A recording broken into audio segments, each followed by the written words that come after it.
Welcome to the Trap House Podcast. Thanks for joining us. If you haven't already, please like, share, and subscribe on all social media platforms. And now a quick word about our sponsors. We have Duke Traps with us. Check out duketraps.com. They manufacture over 40 different models of cage traps, coil and long springs, and body gripping style traps, as well as one of my personal favorites, the powder-coated dog proofs. Check out duketraps.com. Need a place to sell your fur? Check out Groenwald Fur and Wool Company. Over 50 years in the fur business, the largest and most experienced direct receiver of wild fur in the world. Check out their website, gfwco.com. Top Lot Stretcher Company. They have all the fur processing tools you need to get the job done in the fur shed. From push pins to wooden stretchers, they got you covered. Check out toplotstretcherco.com. And this one's for the ladies that don't mind getting their hands a little dirty setting some traps. We have Trapping Girl Inc. with us. Check out their website, trappinggirlinc.com. They have a great selection of women's apparel, kids apparel, baits and lures, and trapping supplies. Check out trappinggirlinc.com. J3 Outdoors. They make American trapping products designed for maximum trapline efficiency with products like the Hags Bracket and Spring Clip, as well as the Universal Lock and Beaver Rod ends. Get the tools you need to get the job done. Find out more at j3o.com.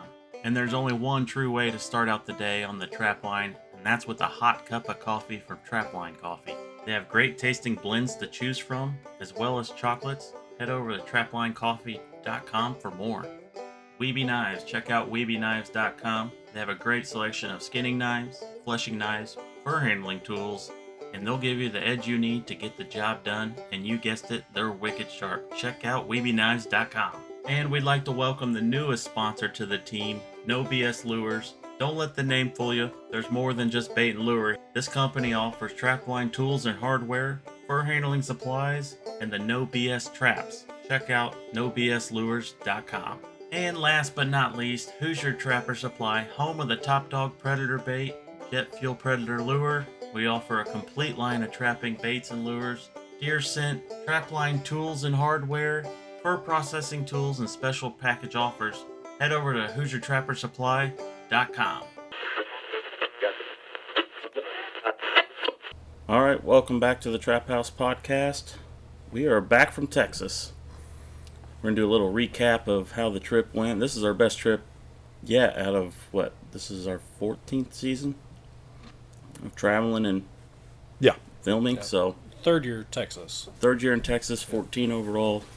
I think this takes the cake as far as what we came home with and overall experience and everything. So we're just going to kind of talk about it, the pros, cons, and what everyone can look forward to for Hoosier Trapper Outdoors Season 14 starting in August of 2025. So right. Hey, before we get started, let's mention real quick, this is for Indiana people. Sunday, 2 days from now, we have our fur handling workshop, seminar, whatever you want to call it. This Sunday, the 16th, from 10 to 2 here at Hoosier Trapper Supply. This is a Fur Takers of America Chapter 7B event. We'll have hands-on. So if you got a critter that you want to learn about, just bring it in and we'll go through it. Or critters. We're not here to do a bunch of raccoons or a bunch of beavers. We're here to work through different species and show you how to do them. So, yeah. Yep. February 16th, 2025. Yeah. 10 to 2. So Yep. that's this Sunday, 2 days from now. Yep. And it's full process. Yeah. Right? Exactly. Skin, scrape, stretch. You don't want somebody bringing in like No roadkill, please. 20 raccoons and Correct. have you put up 20 raccoons. Right. No. One-off stuff. Exactly. The other thing is, and we can do hands-on. So if 2 or 3 of you bring a raccoon in, we'll work through one, and then you guys can work through that raccoon. So we'll do that. Yeah. But the other thing is, March 1st, this is Indiana as well. Fur Takers of America Chapter 7B fur sale at the Bartholomew County Fairgrounds. Doors open at 8. Sale starts roughly at 9 or 9:30. The Indiana State Trapper Association just had a sale on last Saturday. Went pretty well up in Peru, Indiana. So they had a lot of fur show up. And prices were pretty good. So we're looking forward to that. March 1st. And Gronwald, March 2nd, right? Correct. March 2nd from 10 to 11:30 here at Hoosier Trapper. Groenwald will be out in the parking lot. So that's kind of his annual deal. It's always the first Sunday of March, and he's here. So, and for those of you out of state, obviously they run routes all over the country. Check the gfwco.com website for their route and route schedule for your state and places near you. So That's awesome. Basically, you could come the week before, pit up the fur, and then potentially have it ready by the next weekend exactly to Go to sell the- either at the sale or fairgrounds. Groenwald, yeah. Yeah. And then I think in sometime in April, actually, Fur Harvesters picks up here as well. It's usually on a Saturday morning. You have to check their website. They never really contact us. They just show up. They just pick a date and show up in the parking lot. So that's usually in April, though. And for those of you out of state, you have the same thing available to you. Just go to Fur Harvesters Auction and look at their sale dates and their route schedule as well. So they've got collecting agents, and then they run routes too. So But the 7B in Gronwald, you get a check. you got to On the check spot. on the spot. Correct. Fur harvesters, you got to go. They pick the fur up. If fur goes on to the auction, if it sells, they send you a check. So it's not. You gotta wait a little bit. Yeah, exactly. And it may or may not sell in its entirety. So if you got 7 different species and you send up several different things of each species, you probably aren't going to sell 100% on the first sale that you come to. So, but most of you know that. So kind of the way it goes. Cool. All right, Texas. Texas. It was a blast.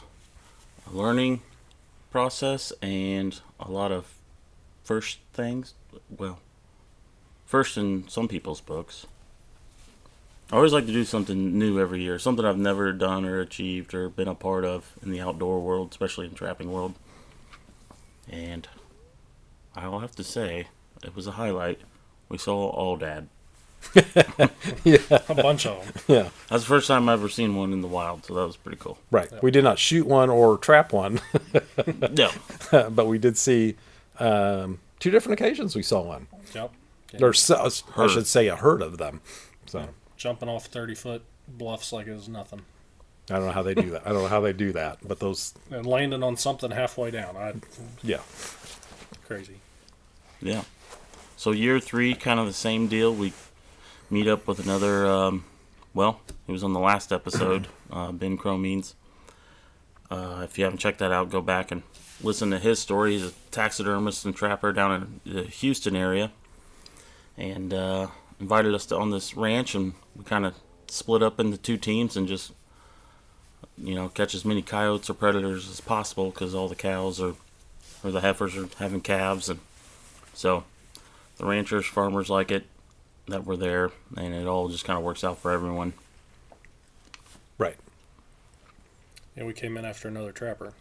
That was Yeah. the first. Yeah. There was another trapper there. Apparently, it was about 3 weeks in on properties that we were supposed to try and cover. Ours and surrounding properties. Yeah. So So just to give everybody a reference, this ranch is huge. I mean, really, really big. And he was working on the ranch that we're on and another ranch too, which I don't know how you would do that. We're pushing 300,000 acres. Yeah. So I don't know how, and the other ranch was not small either. So I don't know. He had himself, in my opinion, spread pretty thin. Yeah. yeah, I agree. But, I mean, we ran into his sets. Ian, Ben, and John ran into his sets as well. Right. And yeah, we're on. Justin, Jake, and I are on one portion of the ranch in two different portions, whereas Ben and John, his helper, they're on a completely different section of the ranch. So this guy was spread out, and he had some catch circles. He made some catches, Yeah. and so It was kind of disheartening, really, because you don't know what you're going into, and here we are driving X amount of miles and miles away, and knowing that someone's already been in that area catching the cream off the top. So you just don't really know what to expect. But, he was asked to be there. So, as long as coyotes are being taken care of, they're happy. In situations in past trips, we've learned that usually does not affect us for the better. Just coming in after other people or running into other people on public land. But Right. this really worked out, though. Yeah, I mean, we didn't notice any. We had a few coyotes that kind of wanted to dig it. I mean, you could tell that they've seen some sets before, but overall, it wasn't really a problem. No. Yeah. And I think that accounts to, like you said, him being, spread pretty thin. So I don't think he wasn't really affecting our numbers. I think he was educating a few here and there, but overall, He definitely had a different style. yeah, we did see his sets.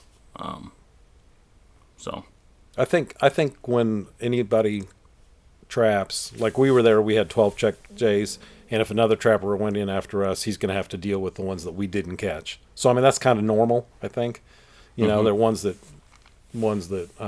particularly if they had 2 layers of education between this guy and then us, and then what's fewer left prior to more moving in, those remaining handful are going to be a bit challenging to catch, probably. So, yeah. Now, if we were further east, and I would be more concerned, But just having the amount of ground we had and being so spread out and places to go, it really didn't matter. right. And with him being super spread out too, I don't think he didn't have a concentration in any one particular area. The areas that we were in, we concentrated on pretty heavily in the scheme of things. So, had a lot more sets out, a lot more traps out, I think, than he did. Certainly in the areas that we were in, because he marked all his sets. So it would have been nice actually to run into him and talk to him, get to know him. Maybe somebody that we actually right now. Yeah, that we actually know or know of, or whatever. So it would have been nice to run into just him. to compare notes. Then also, like, hey, if you're over in this section, we won't go over there. We'll go, Right. just courtesy deal. Because there's plenty of room over there. Yeah, Right. I think room we for only, all of us. I think we only had like a 2 or 3 day overlap.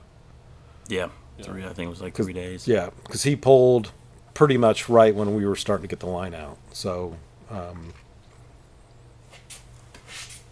so really, like I said, it would have been nice to meet him, talk to him. I mean, Yeah. But So we were technically on 2 sections that we would, pull in, unload the side by side, run our line, load up, go to another piece of property, no, another section. another section, same property, but you had to drive to it. Yeah, yes. drive the truck between the 2 spots. Yeah, then unload and run another line in there, which was fairly short and didn't have near as many traps in it because we didn't really get to build on that until later into the trip, because we were having so much success with having to, when you catch stuff, you got to take the time to dispatch and remake, and then Skin the good ones. yeah, then we'd take the time and skin every day and Obviously filming during the everything. day and filming. That really slows us down, but it's really cool to at least have, not only for content, but 10 years from now when we go back and watch that stuff, it's going to be pretty cool. Right. It already is when we look at our early trips. Jake was still in diapers. It was a long time ago. Running around cappuccino and diapers. One thing I will say too is that was pretty interesting. Like, we were busy enough, keeping busy with everything, that we never made it fully to even having 100 traps out. We usually break that. Yeah, we were close, but we didn't. I Yeah. think we got like early 92 or 3 or something in there. We never really broke 100, and we caught more than we ever did on any other trip with less amount of traps. Right. So that's pretty interesting to think about. Right. The section that we were on, so both of the sections that we trapped, the one main section that we spent the most time on We did not trap last year, and that was Jake's first year there. So we weren't on that last year. But the first year we were there, Justin and I did trap that section, and there were more coyotes there this time than there were when we were there before. Right. So one thing that we had run into, I don't know, it was on the first year or the second year. Was that Jake would? They talked that they had just flown the ranch and shot a bunch of coyotes too, which I think is probably I think that was last year. an annual event. I believe that was last year. I think it was too. They've said they've done it in the past too, but Right, yeah, specifically last year we were pretty close to right, them having done that. yeah. So which was probably more effective than in a shorter period of time than. Yeah. So, anyways, the coyotes, they are survivors. They got everything's after them. My hat goes off to the coyotes out there. Yeah, all the cowboys carry rifles with them in their trucks. All they got trappers. They've got probably other people that coyote hunt. They've got Yeah, predator callers, trappers that probably come and go year round. and then they've flyovers. also they hire predator control by helicopter or airplane. So they got a tough way to go, but they survive. Yeah. So we ended up with, what was it, 41 coyotes 41 coyotes. in about 11 or 12 days? 12 checks. There was actually a day we did not catch a coyote because we got up to 87 degrees. We didn't? Yeah, we can only Oh, yeah. yeah. So we Yeah, that was a warm one. So as far as weather, the weather overall was really nice. We had 2 rough days. We had one day that was cold, cloudy, damp, just windy, just not a real pleasant day. I mean, it wasn't like sub-zero or anything, but it was just. Well, you're right around. We don't have doors on our Can-Am, so if you see us all bundled up, that's why. Yeah. Yeah. The wind will cut you sometimes out there if you're not standing in the right spot. Or sitting in the right spot when you're actually driving.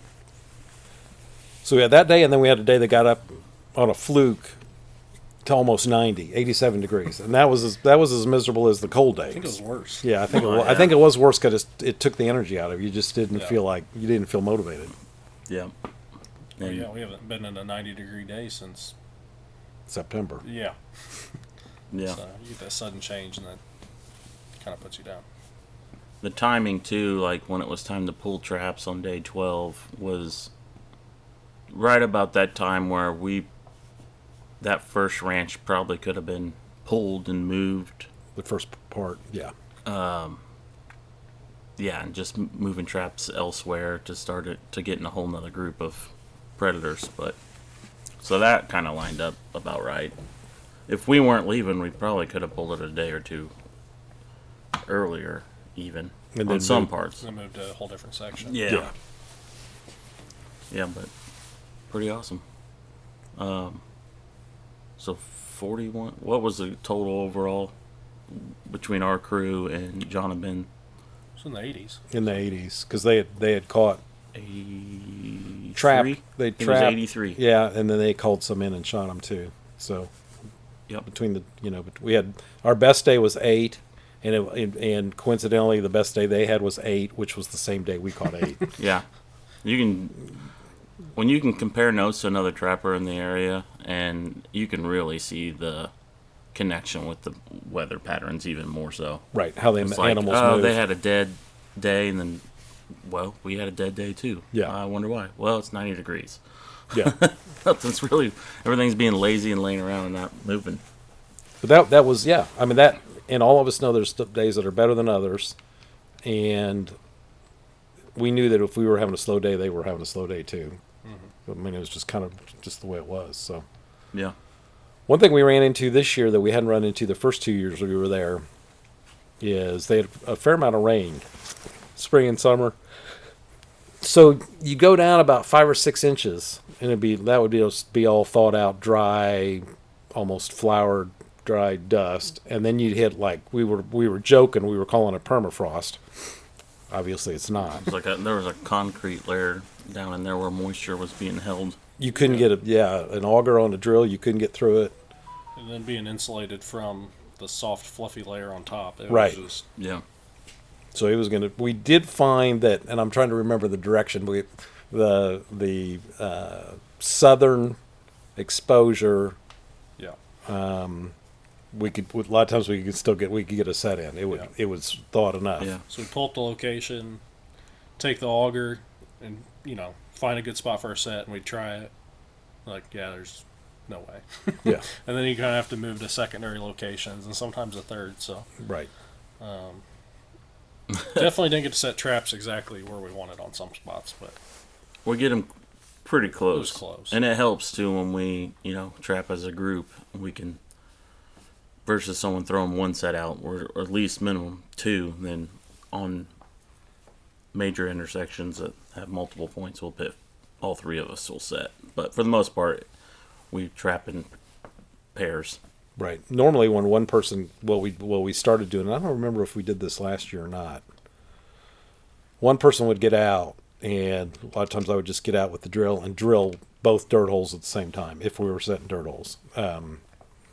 That way, it just saved time and it was efficient. You pick the drill up, go find the two locations, drill the holes, and then whoever was setting, whether it be Jake, Justin, me, and whomever, or the three of us, that whole part would be done, and you just had to get your trap bed dug and get your stake in. So We did that a little bit, but it was just so much more time consuming because trying to drive a stake through that too is a problem. So right, we definitely each kind of carried the drill around Yeah.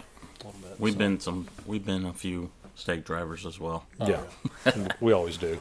But Bend them up that I could still use them. I mean, I fought through it even in the hard ground. I saw the same.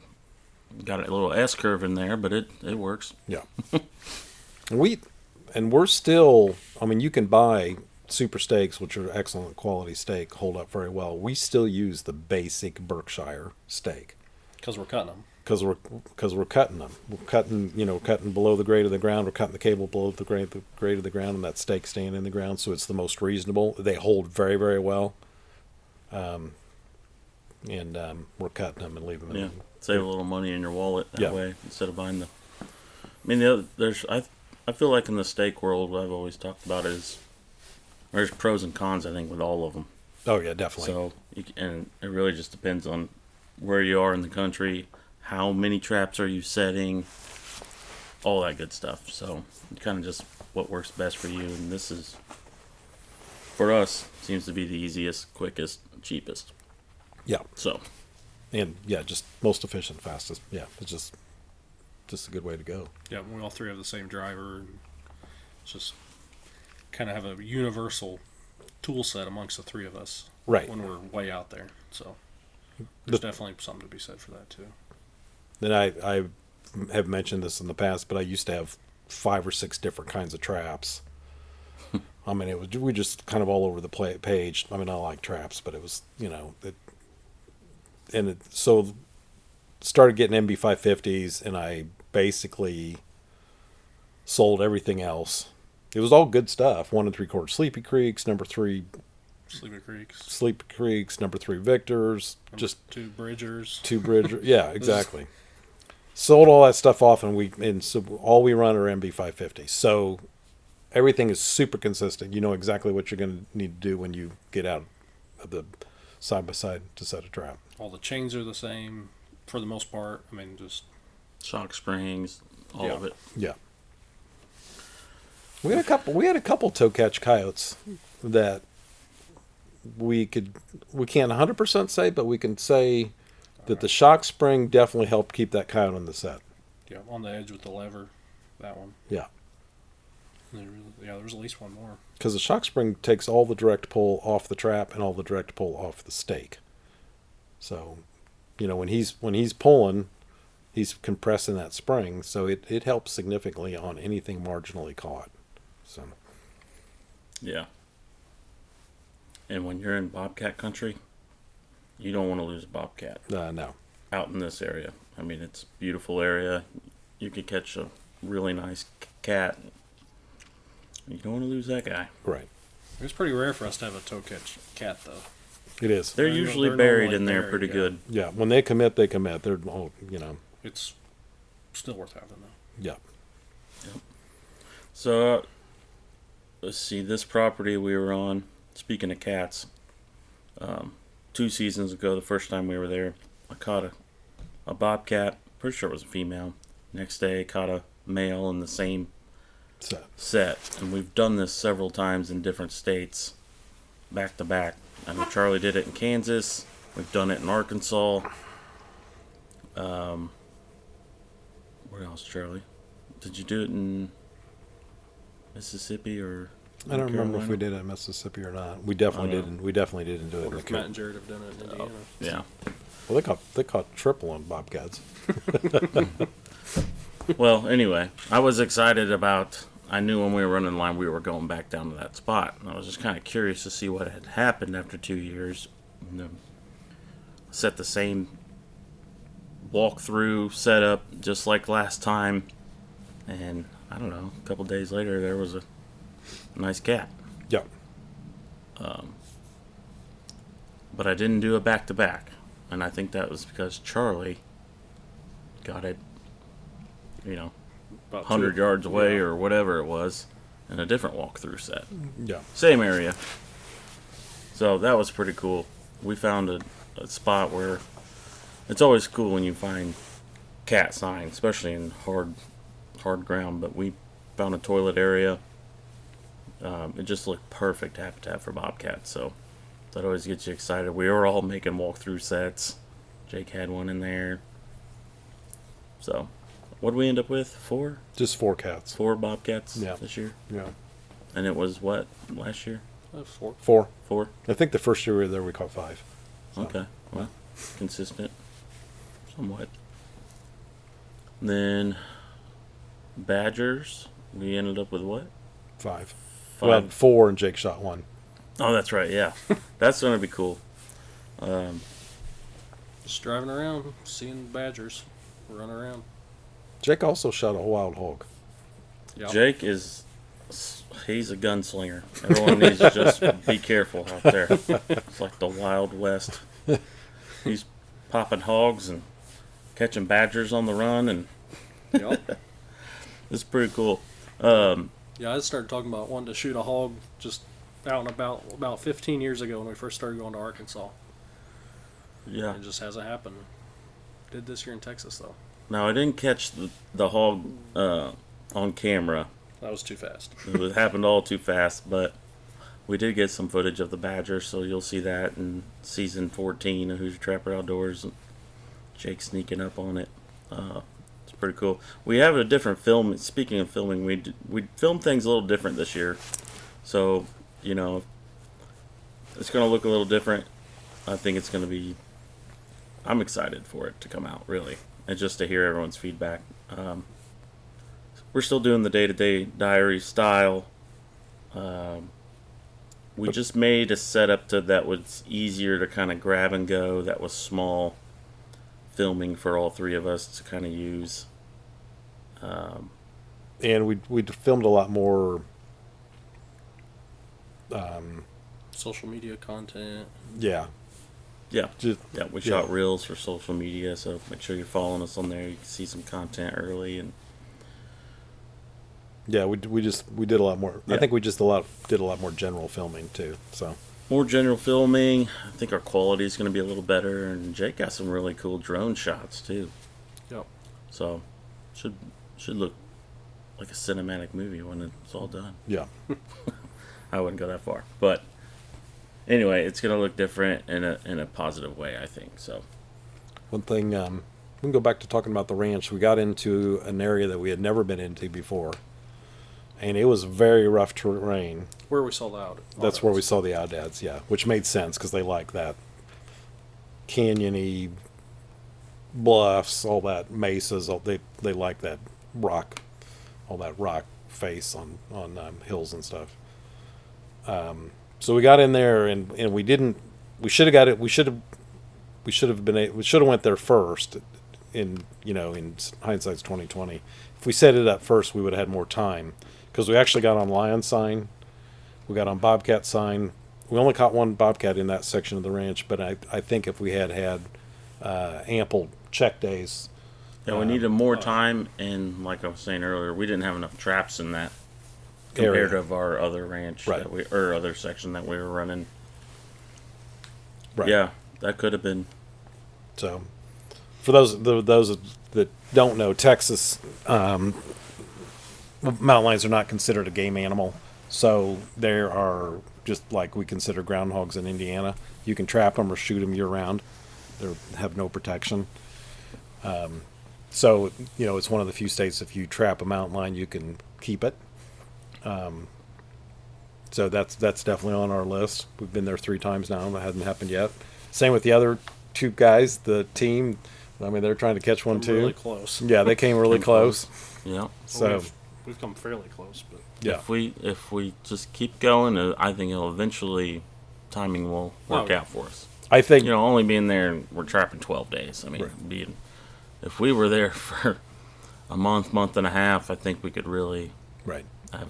connect. Statistically, you make sets specifically for lions, or you make sets that are on lion sign. And I'm still kind of thinking that statistically we'll probably just catch one in a coyote set or something. oh yeah. Just yeah, Yeah. it's just when you got that many options versus how many you actually have set for a lion is so. But It's gonna end up in the trap that you didn't plan on. right, and we're not lion trappers, so we're not a Bill Applegate or anything like that. So we're learning. If we catch one, I'll be so excited. I will do a backflip off one of those cliffs. Like an out ad. It's the last thing he does. No, yeah, I'll be in shock. What else was there? 5 badgers, you said. 4 raccoons. So the raccoons were giant. Oh my gosh, they're There- monsters. There was one that probably weighed at least 25 pounds. I'm just absolutely huge. Might have even been a little bit bigger than that. And they were all, for being caught in late January and early February, they were all in pretty darn good shape. They weren't all rubbed up. They weren't urine stained. I mean, they were just really, for that, we're in the Panhandle, so we're at a higher elevation. Anyways, they were very nice raccoons. So, Yeah. and there's not a high density population of raccoons, obviously. So, but Yeah. really nice. So we've been home almost a week now, and I've been working on the fur that we brought home, and I just put up the last raccoon today out of the 4 that we had. But man, they stretch nice. I thought we were going to need a larger. I was going to have to put the thing on a coyote stretcher versus a coon stretcher. It's Yeah. so big. They're like 5XL, 6XL size. They're absolutely huge. So, and that's not a Talk about blanket beavers. This is a blanket coon. yeah. And this is not a thin stretch. It's not a 7 1/4 inch stretch. It's an 8+ inch base. So it's a big raccoon. And shameless plug, we're gonna sell those on the website, right? We are going to sell those on the website. Yeah, Oh yeah. Yep. yeah.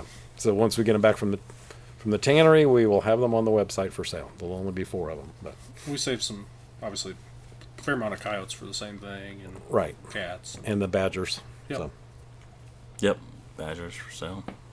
That was the coolest claws ever. yeah. The front feet. Yeah, the front feet. The and then the cats, we're gonna divide them up. We're gonna send some to fur harvesters because we haven't sold last year's yet either. Send some to fur harvesters and then have some tanned and sell them here. So Cool. keep it on the website. So for those. Jake, you want to talk a little bit more about that hog situation? You want to tell the story of the bucket list Yeah. wild hog kill?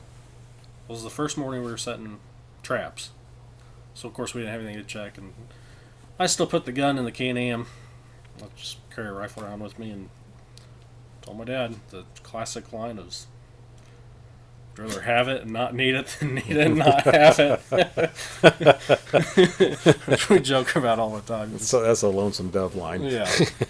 So, yeah, it paid off. We just driving around looking for locations, and I don't know, We just saw. five or so hogs just running full speed, and I was driving, and Justin and I switched and got the gun out. And They kind of ran parallel to the road, so it worked out pretty For a good while. for us. That For a was long that was while. kind of their fatal mistake. Instead of just heading off into the perpendicular to us, they just ran parallel to us. yeah, So kind they won't do it again.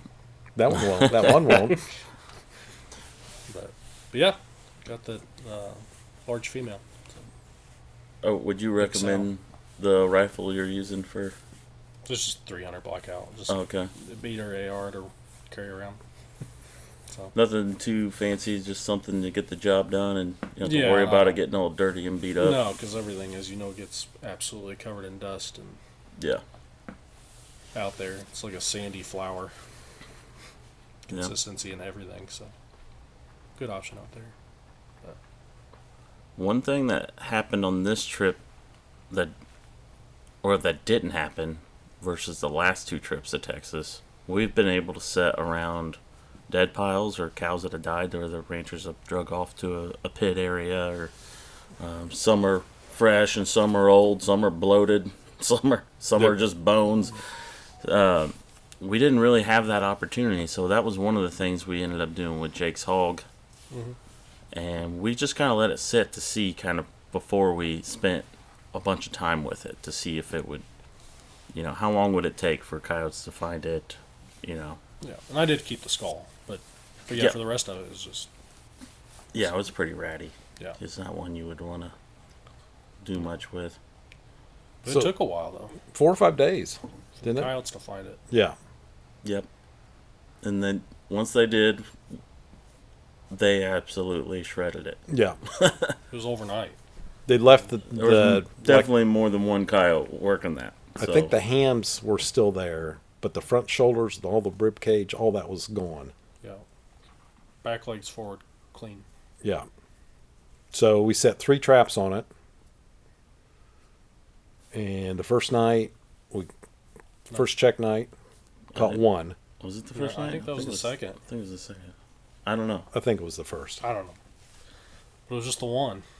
And then we didn't catch any more on that hog. Yeah, that was surprising. But we caught several coyotes in the area. Yep. So I'm thinking we actually caught the coyotes that were hitting that carcass. We just caught them before they got to the carcass. Back to the carcass. Yeah. Probably should have looked a little better because that coyote that we caught near the carcass was definitely blood stained from devouring that thing. Yeah. That might have been a good indicator in hindsight if they Yeah. were also on that hog. So we made our own dead pile. And we got one coyote out of it at least. But it's weird a lot of times when you do that it in the time frame that we're there or the time frame in general, it stuff doesn't find it. I mean, it sometimes. I remember years ago over here where we used to live, across the road there was a deer hit on the road. So it was laying in the field. It sat out there at least 3 or 4 weeks before the coyotes found it. And once they found it, it was gone like in 2 or 3 days. But it just took forever for them to find that. So, and the opposite is true too. A lot of times they'll find it the first night. So, which a lot of deer hunters can attest to that shoot a deer and don't retrieve it till the next day, and the coyotes have, had their way with it for sure. So, but And that kind of transfers too. If somebody's making sets on location and they're not catching something the first few nights, then don't be discouraged because it's Right. obviously it takes them time Exactly. to move into areas and exactly just got to wait them out sometimes. Doesn't mean you're doing something wrong. right.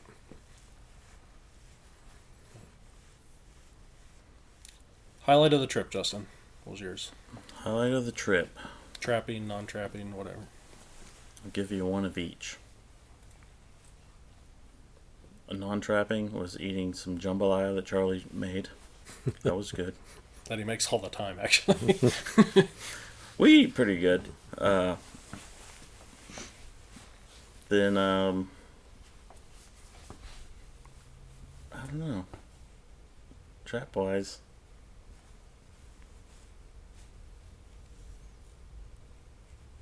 I don't have one that just really sticks out. Just being out there in general is pretty awesome. Then, like I said, seeing those dads were pretty cool. First time in the wild. But anytime you catch a cat is a highlight. So Yeah. Dad? I think I'm kind of like Justin. I think the day we caught 8, that was obviously a Yeah. highlight. But just the general overall trip is just kind of a highlight. I mean, yeah, it's just the experience. yeah, the country and the atmosphere, and with, I mean, you're literally on a ranch with cowboys, and I've mentioned that before, but it's and A true cowboy is a thing of the past. It's definitely romanticized, but these are That's legit. not a thing. These are legit. yeah, it's not a thing of the past in Texas. I mean, it's No, just, it's, no. or Oklahoma or what, but it's, it's very legit. And the terrain, just the overall thing is just a highlight. The whole deal. So, Yeah. how about you, Jake? Obviously, shooting the hog was really cool.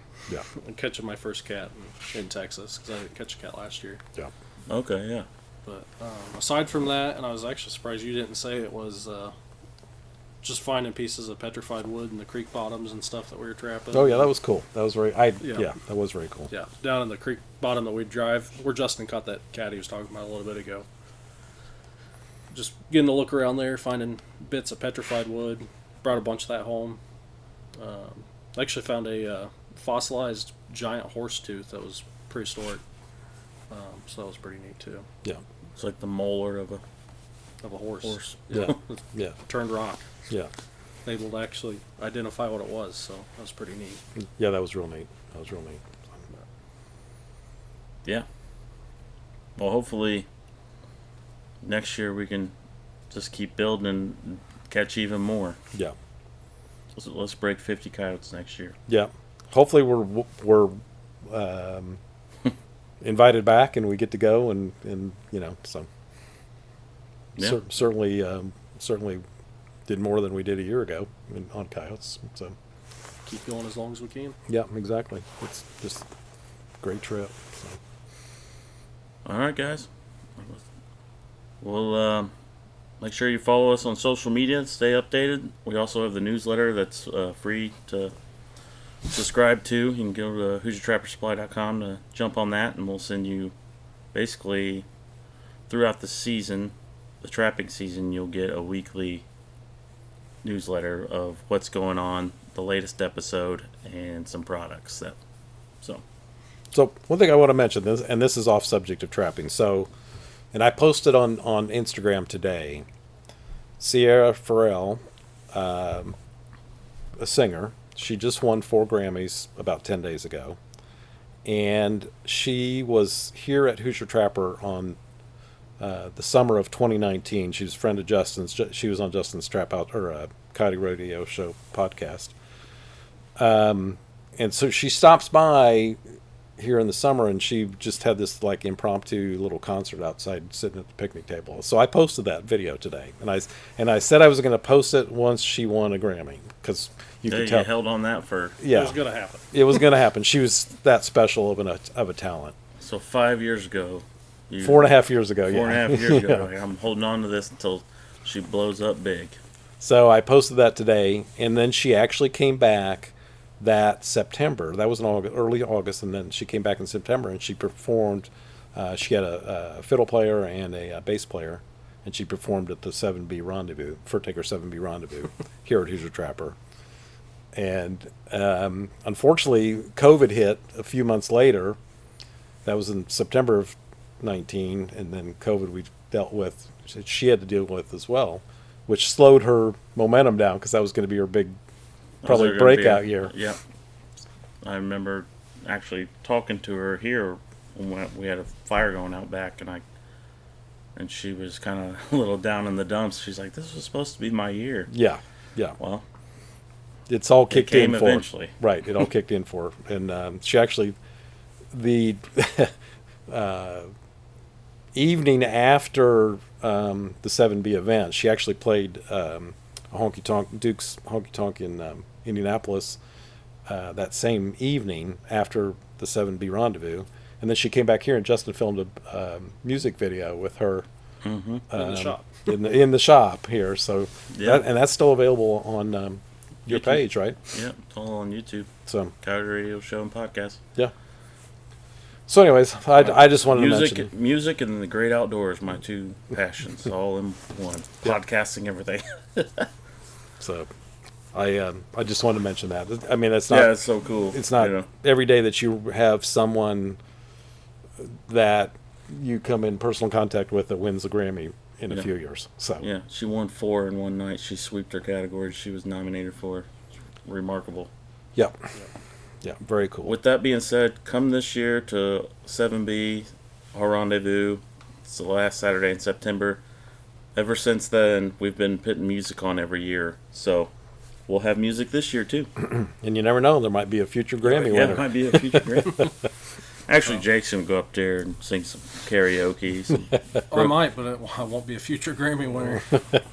Yeah, he'll give us his best Dirks Bentley impersonation or whatever the hell people are listening to.